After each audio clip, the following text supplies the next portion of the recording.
Hey everybody, Ms. Cromer here, and I'm just going to walk you through kind of this like mental checklist of what to think through before submitting your research paper in Unit 6. So the best place to kind of look is at the grading rubric. And our rubrics are really cool because you can literally click into these fields and check them off once you download it for yourself. And so you can quite literally check things off as you go and kind of give yourself a grade. Like if you were grading yourself, would you say you did this, this, and this? Yes. Okay, then you probably got those 4 points for that section. And of course, my perspective or your teacher's perspective might be slightly different than your own. But it's a really good starting point for making sure you're prepared and that you're actually ready to submit your work. So we're going to do that together, looking at the rubric and kind of using it as, in that checklist mindset to make sure your paper is good to go. So the first category for our grading rubric is planning and research. So your research topic is identified and refined. So it's not too narrow, it's not too broad, and I'm not reading your paper going, wait, what is this research paper about? Right? You've got a clear topic.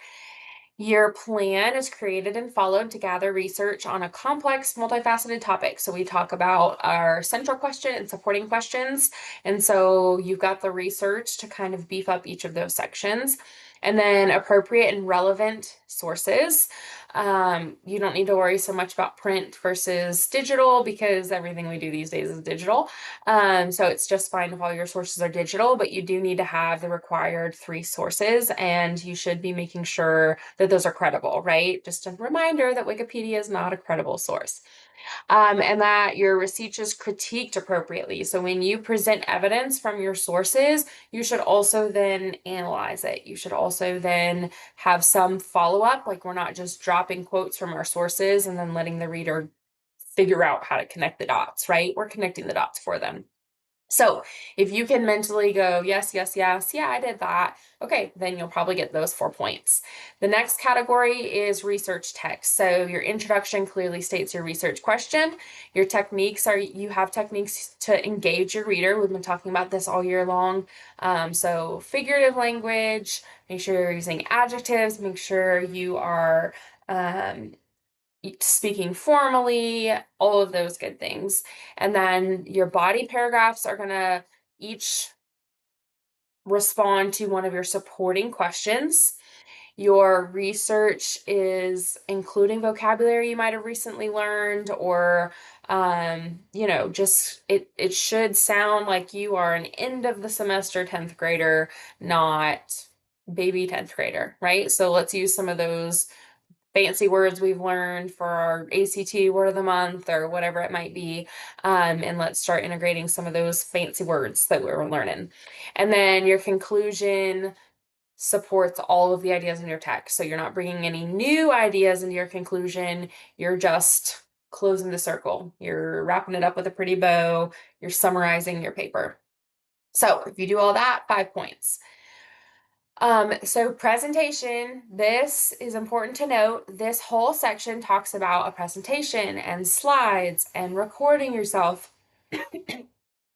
Your teacher has mentioned in live lessons that we're not doing the presentation, as well as in other lesson intro videos we have talked about. We're just writing a 3-page paper. And so these 5 points will all be allotted to MLA formatting. So your teachers have covered this in live lesson. If you're not really sure where these 5 points are going to come from, go find that live lesson recording and make sure that you're watching that. There's also MLA formatting resources linked on our message boards, and so you could utilize those as well. And so things like Times New Roman font, size 12, double spaced, indented paragraphs, 1-inch margins, all of that will kind of be pulled from these 5 points. Okay. And on a 22-point essay, 5 points is a lot, like practically 3-letter grades. So make sure you are really paying attention to how to MLA format properly. And there's lots of resources and live lesson recordings to help you do that. And then this language and style section all comes into our formality, our academic tone. Do not use first or second person. Do not use rhetorical questions. Do not list out your questions, like your research questions. You're supposed to be turning those questions into statements using evidence, and those are your topic sentences now. They're not questions anymore. So make sure you're not saying I, you, me, we in this paper, I will, in my research, I found. None of that, right? We're taking all of that away, and there is no speaker, there is no narrator. It is literally just an academic, formal, argumentative piece. Okay. So those 3 points are all for that formal, academic, argumentative tone. And then there's 5 points together for revising and editing. So there's the proofreading portion where you are looking for grammar errors, you're looking for punctuation errors, you're looking for spelling errors, you're looking for where you might have done typos or put the same word twice in a row. Those editing points are worth 3 points. And then revising is really like, have you taken what we have told you prior, either in live lesson recordings or in your feedback for previous essays? Have you taken that? And if you made sure that you've gotten those things tied up with a pretty bow, right? So just make sure that your sources are correctly cited, your MLA formatting, that if we have told you before, like if we told you on your last research portfolio for the planning document, if we said, oh, your topic's way too broad, and then you didn't change your topic, you're probably going to lose 1 or 2 of those revising points. Does that make sense?